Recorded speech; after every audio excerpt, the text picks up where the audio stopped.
Sure, obviously we have changes on the roster this week that weren't last week. Corey Boyd, Kevin Huntley, Jeff Johnson, Chad Owens, and Byron Parker. We're somewhat healthy. Brian Crawford is not going to be able to play, and that's a shame because this is his hometown, and I don't think there's anybody who wants to play more than him. And Jeff Johnson's questionable with his hamstring issue, and another guy who wants nothing more than to play in this game. So, with that being said, a lot of our other players, Chad Owens, Corey Boyd, Kevin Huntley, are healthy and ready to go, and that bodes well for us. How much of a blow is it to your specialist, Jim, with Brian out and then Jeff, the director out there, and what he can do? And well, it's a huge hit. There's no doubt about it. And you take two of your best offensive players off, your offense isn't going to be as good. You take two of your best defensive players off, your defense isn't going to be as good. And to take two of our best special teams players off, obviously, we're going to take a hit. But this is all about having guys step in and perform at a high level when they need to. And we have guys who are going to have to step up and take their places. Is Jeff a game time decision? Yeah, he'll be a game time decision. One of the guys that have to step up, would that be Smalls? Would he be included in that group too? Correct. I mean, I think, Sean, he's been here for a few weeks. He got a chance to play last week. He's shown just a lot of composure. He's not your typical rookie. He just doesn't. Usually you can look in a rookie's eyes and you see excitement, you see those things, but with this guy you just see a calmness and a confidence, and I'm not worried about Sean, and I hope they go after him because I think he's up for that task, and I'm expecting him to play very well. Would that be why then, Jim, that you wouldn't have considered putting Younger there to get an experienced corner? Yeah, well, two reasons. One is Jordan. The first half of the season, he struggled learning a new position, but he's playing very well now. He's a presence on the field at the Sam linebacker position, and Jeremy Inertle is very good there also. But to take Jordan out of something that he's just, it takes a guy a half a season to three-quarters of a season to a season to really learn that position. Corey Banks in his first year, I think, there's a transition that goes on. I think Jordan has made that transition now, and I wouldn't want to take him out of where he's comfortable because he is a force for us on defense, and that position he plays is critical in the things we do. So it just it was discussed, but not something that I felt made good sense for us.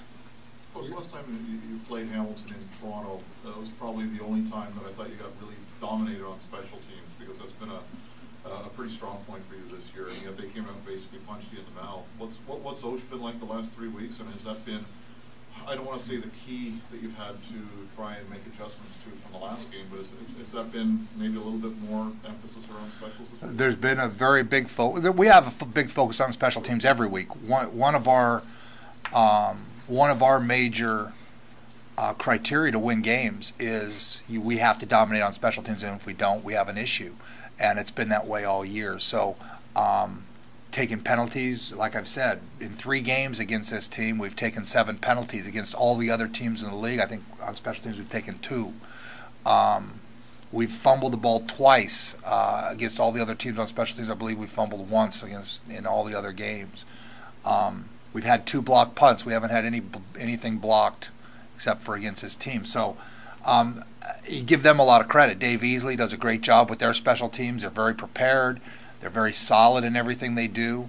Bob Obilovich has done a great job of getting Canadian players, and that's where your special teams are built with your strong Canadian players, and he's done a great job of building Canadian depth here. And that's what makes them very solid. It always comes down to players, and that's what's made them solid. So for our players, it's a great challenge. Guys who maybe weren't on, or maybe were on 1 or 2 special teams, might have to play 3 or 4 with Crawford down.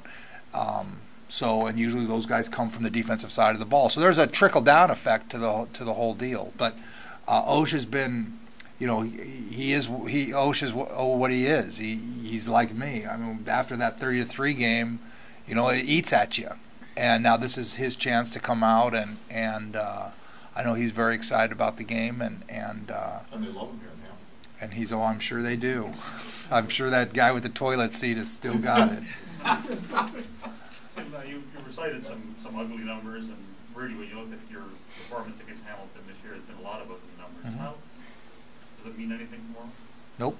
We're 0-0. We don't have anything. We don't.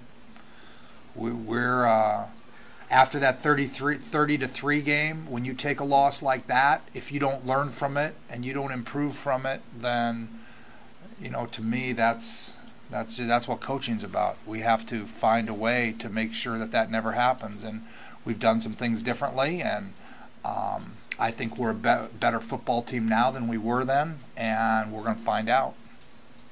What's the attitude of the players like? Are they pretty loose going into tomorrow, or how would you describe them?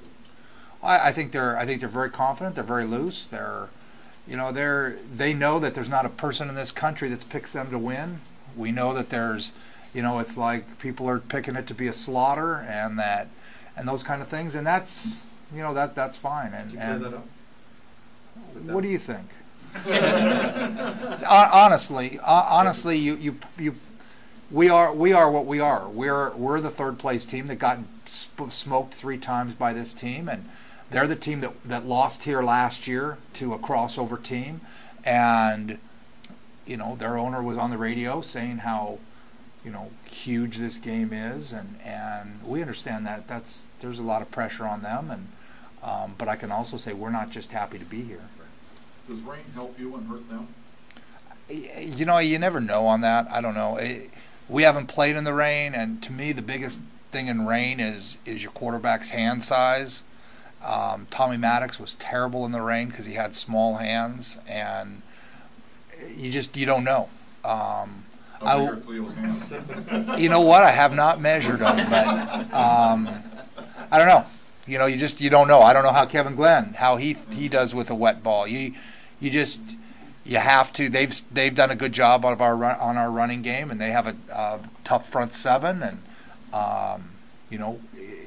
again, it's going to come down to a lot of things if the weather's like that. Jim, you said the team's not happy just to be here, but you must be taking some satisfaction in the fact, considering where everyone thought you'd finish. Well, there is. I mean, at the beginning of the year, when hearing we're the free space on the bingo card, and that every move we made was what are they thinking, and then to be able to come in and be here and be with the team that we have here. I'm excited about our football team, and just can't wait for tomorrow to get here, and we'll see exactly where we are.